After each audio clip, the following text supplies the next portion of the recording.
Let us start poem number 3. The name of the poem is Great Wall of China.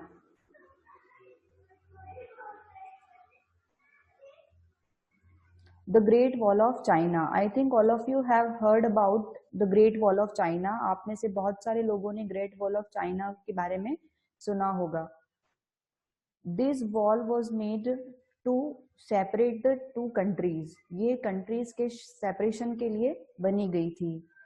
इस poem में हमें बताया गया है कि किस तरह से वर्कर्स ने, लेबरर्स ने इस वॉल को बनाया है.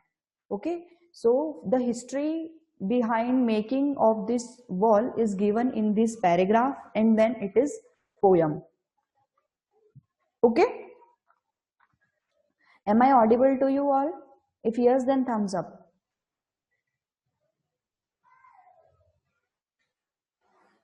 Okay, and turn off your videos. Let us start the poem. The Great Wall of China was built over 2000 years ago. The Great Wall of China, जो ग्रेट वॉल है China की, उसको बनाया गया था 2000 years ago, 2000 साल पहले. The work was started by Qin Shi Huang, the first emperor of China during the Qin Chen dynasty. The work was started by Qin Shi Huang. ये इस वॉल का जो वर्क है, इस वॉल को बनाने का जो वर्क है, वो चाइना की जो फर्स्ट एम्परर थे उन्होंने स्टार्ट किया था और उनका नाम था किन शी यांग. और वो डायनेस्टी जो थी उसने रूल किया था 221 बीसी से लेके तो 206 बीसी तक. ओके, बीसी का फुल फॉर्म आई होप आप सभी को पता होगा क्योंकि आपने सोशल साइंस में पढ़ा होगा बीसी और एडी. ठीक है, तो बीसी का फुल फॉर्म होता है before Christ, before the birth of Jesus Christ. जो टाइम जीसस क्राइस्ट के बर्थ के पहले का था उसको बोला जाता है BC. Okay, so it is believed that the main purpose of building this wall was to protect China from invasions by northern tribes such as the Mongols. Now it is believed that, ऐसा माना जाता है कि इस wall को बनाने के लिए सबसे मेन पर्पस जो था, the main purpose of building this wall was to protect China. वो इसका मेन, इस वॉल को बनाने का सबसे मेन एम ये था कि चाइना को प्रोटेक्ट करना from invasions by northern tribe. Northern tribe के इन्वेशन से, इन्वेशन का मतलब होता है अटैक करना, तो नॉर्दर्न ट्राइब के लोगों के अटैक से बचाने के लिए इस वॉल को बनाया गया था. और आपको पता है कि पहले के टाइम पे बिफोर इंडिपेंडेंस कितने ज्यादा वॉर होते थे, लड़ाई झगड़े होते थे डायनेस्टीज के बीच में, अलग अलग राजा के बीच में जो झगड़े होते थे. तो क्योंकि सब लोग क्या करते थे कि आपने अगर मूवीज देखी है इस टाइप की तो उसमें भी आपने देखा होगा कि उनमें बताते हैं कि जो किंग होते हैं वो कंट्रीज को, सिटीज को, कंट्रीज को कैप्चर करना चाहते हैं, वो अपने स्टेट में उसको लेना चाहते हैं और इस वजह से वो लोग लड़ते थे. तो ये चाइना को इन्वेशन से बचाने के लिए, नॉर्दर्न ट्राइब से बचाने, नॉर्दर्न ट्राइब के जो लोग हैं वो उन पे अटैक करते, इस वजह से उसको बचाने के लिए यहाँ पे इस वॉल को बनाया गया था.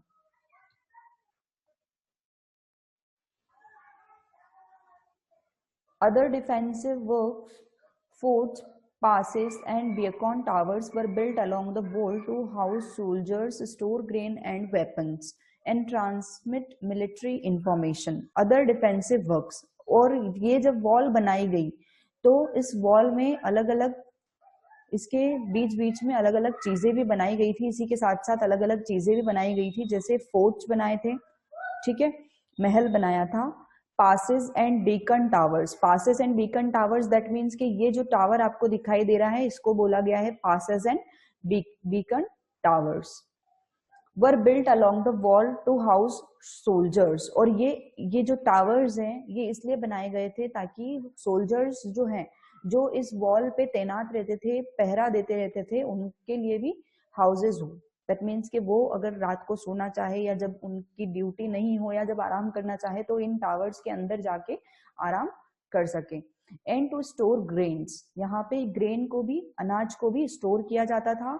एंड वेपन्स, और वेपन्स जो वॉर में यूज की जाने वाली चीजें होती है, लड़ाई झगड़े में जो चीजें यूज की जाती थी उस टाइम पे, उनको बोला जाता है वेपन्स। तो उन वेपन्स को भी वहां पे स्टोर करके रखा जाता था, संभाल के रखा जाता था। एंड ट्रांसमिट मिलिट्री इंफॉर्मेशन, और यहीं से मिलिट्री इंफॉर्मेशन भी ट्रांसमिट की जाती थी, मतलब ट्रांसफर की जाती थी। मिलिट्री को अगर कोई इंफॉर्मेशन देनी है या मिलिट्री वालों को अगर एम्परर को कोई इंफॉर्मेशन देनी है तो वो यहाँ से दे सकते थे। Generations have come and gone, but the wall lives forever.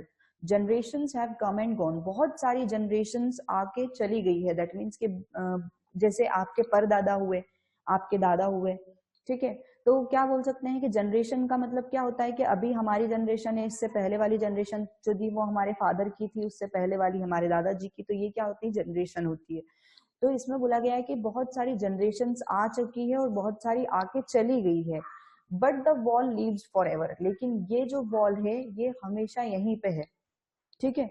ये ना तो इसको कोई डैमेज हुआ है, और जैसी ये बनी हुई थी उसी तरीके से ये वॉल बनी हुई है। So what we have read in this paragraph, हमने इस पैराग्राफ में क्या पढ़ा है कि ग्रेट वॉल ऑफ चाइना का मेन एम, इसको बनाने का मेन एम क्या था। तो इसको बनाने का ये एम था कि मंगोलियंस के अटैक से, इन्वेशन से बचाना था चाइना को, तो इसीलिए इस वॉल को बनाया गया था। Now let us start the poem. One time I will read the poem and then I will explain it to you. Naked Chinese slaves raised these stones with hands, with backs, the breaking task of severing a continent. To halt Mongolians' golden spear, living fractured horses, broken soldiers, but the wall remains unbroken. Like a dragon tail, spreading its length, rolling on the hills, pulsing in the sun, laughing at the world. Naked Chinese slave raised these stones with their hands. अब naked Chinese slaves, that means कि naked का मतलब होता है जिसने कुछ नहीं पहना हो। तो अगर आपने लेबर्स को देखा होगा, वर्कर्स को देखा होगा, तो वो अपने ऊपर बॉडी का जो अपर पार्ट होता है उस पर मोस्टली कुछ भी नहीं पहनते, है ना। तो necked Chinese sleeve that means के necked Chinese slaves that means कि उन्होंने, चाइनीज स्लेव्स ने, स्लेव्स का मतलब होता है गुलाम, जो किंग की गुलामी करते हैं, तो उन लोगों ने कुछ नहीं पहना हुआ था। रेज्ड दिस स्टोन्स, और उन्होंने ही इस दीवार को बनाया है। जो चाइनीज स्लेव्स हैं उन्होंने ही इस वॉल को बनाया है। With hands, with bags, the breaking task of severing a continent, और उन्होंने उन स्टोन्स को अपने हाथों में उठाया है। उन्होंने इन स्टोन्स को अपनी बैक पे उठाया है।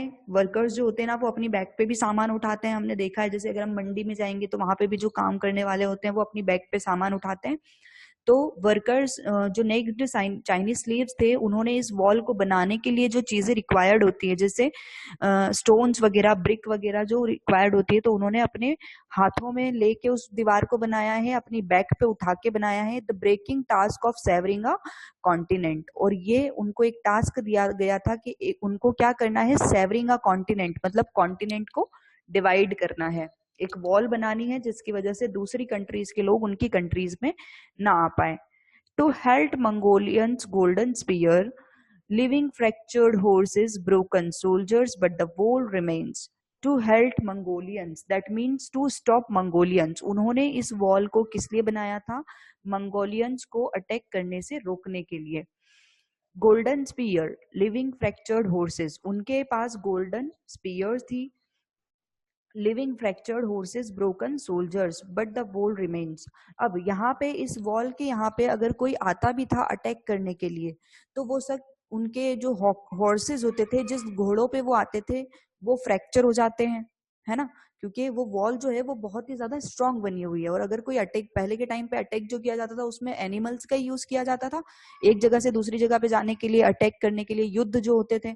तो यहाँ पे बोला गया है कि लिविंग फ्रैक्चर्ड हॉर्सेस, तो ये वॉल जो है ये नहीं टूटती है। यहाँ पे बहुत सारे लोग जो अटैक करने आए हैं तो उनके हॉर्सेस फ्रैक्चर हो गए हैं। ब्रोकन सोल्जर्स जो है वो बहुत सारे मर चुके थे।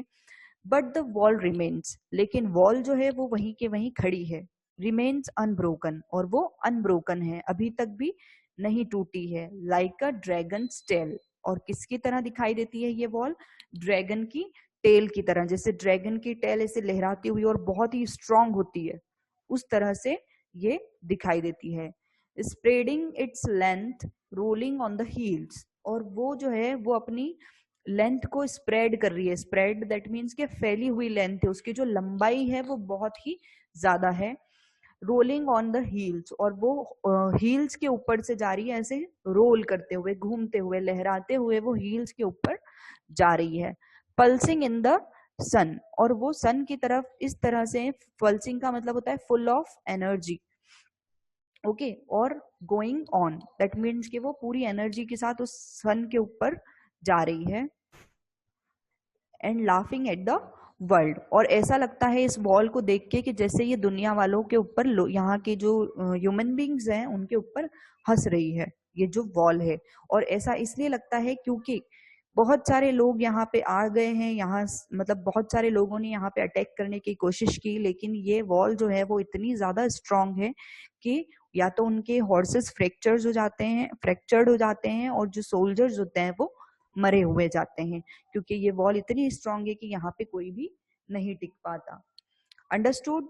सो here we have completed your poem. यहाँ पे आपकी जो पोयम है ये कंप्लीट हो चुकी है, the Great Wall of China. I think all of you must have understood the poem.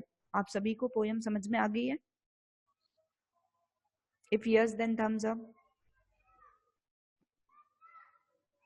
So what was the main motive behind making this Great Wall of China? इस वॉल को बनाने का सबसे मेन एम क्या था? To stop Mongolians from invasion, और China को protect करना। सबसे मेन इसका एम था कि चाइना को प्रोटेक्ट करना, क्योंकि पहले के टाइम पे मशीन्स नहीं होती थी, तो इस वजह से उन वर्कर्स को अपने हाथों में स्टोन्स कैरी करने पड़े और अपनी बैक पे उनको स्टोन्स कैरी करने पड़े। आज के टाइम पे अगर हमें कोई दीवार बनानी होती है या किसी भी घर का कंस्ट्रक्शन चल रहा होता है, किसी चीज को स्ट्रॉन्ग बनाना होता है, तो उसके लिए बहुत सारी मशीन्स आ गई है, जिसकी वजह से वर्कर का जो काम है वो कम हो गया है। लेकिन क्योंकि उस टाइम पे मशीन्स वगैरह नहीं थी, ये बहुत पहले की बात है, तो इस वजह से उनको अपनी हाथ में और उनके अपने बैक पे उठा के इस वॉल को बनाना पड़ा, क्योंकि वो इस कॉन्टिनेंट को सेपरेट करना चाहते थे और मंगोलियंस को स्टॉप करना चाहते थे इन्वेजन से। बहुत सारे जो लोग हैं वो आए हैं यहाँ पे अटैक करने, लेकिन वो कोई भी इस वॉल को नहीं तोड़ पाया, और आज भी ये वॉल जो है जैसी थी वैसी ही खड़ी हुई है। और ये वॉल जो है ये इस वर्ल्ड पे हंसती है, और किस लिए हंसती है? क्योंकि वो ये बोलती है कि मैं बहुत ही ज्यादा स्ट्रांग हूँ और मुझे अभी तक कोई नहीं तोड़ पाया। Okay, so here we have completed this poem.